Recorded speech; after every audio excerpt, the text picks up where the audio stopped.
London, England 1529. On that cold night, the city was silent, but not in a comforting sense. It was as if it were holding its breath, anticipating another catastrophe. Along the rain-drenched alleys, bodies were silently being carried on wooden carts, the pungent stench of sweat and death permeating the air.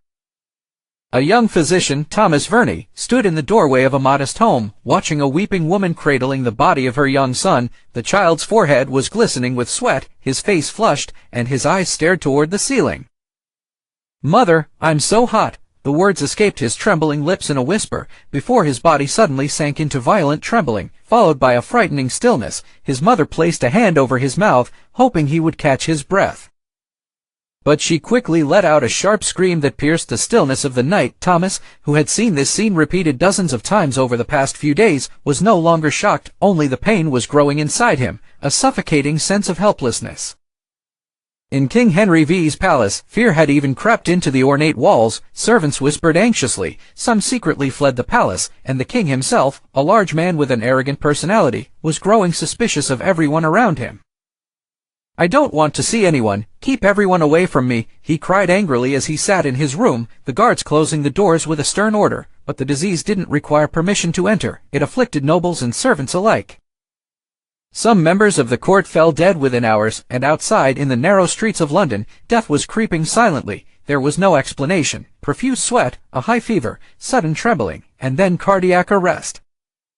Over long, sleepless nights, Thomas began to closely monitor the disease, trying to understand its patterns. He worked tirelessly, flipping through ancient medical manuscripts, talking to survivors, and recording every tiny detail.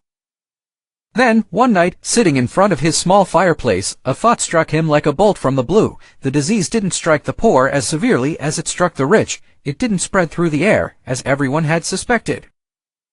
It thrived in warm places, in enclosed houses, in sweaty bodies constantly touching each other. He saw firsthand how field workers, living outdoors, didn't contract the disease as quickly. Meanwhile, the nobility, holed up in their warm palaces, were falling one by one. He leaped from his seat, put on his coat, and ran through the deserted streets until he reached the gate of the royal palace. "I must see the king," he shouted, but the guards stopped him. "Take the sick out of the closed rooms, open the windows. The disease thrives in hot, damp places." But no one listened. Fear overwhelmed everything, and reason was weak in the face of death that claimed lives within hours.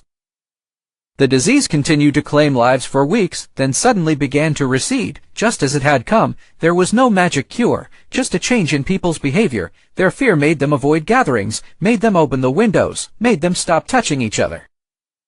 Finally, when the hearses stopped rolling through the streets and life returned to normal, Thomas sat on the steps of his church, staring at the pale sun that had begun to rise again. He knew the disease might return, years later, centuries later, perhaps under a different name, perhaps in a new way, but he also knew that humans would remain the same, fearful, sad, and then forgetful.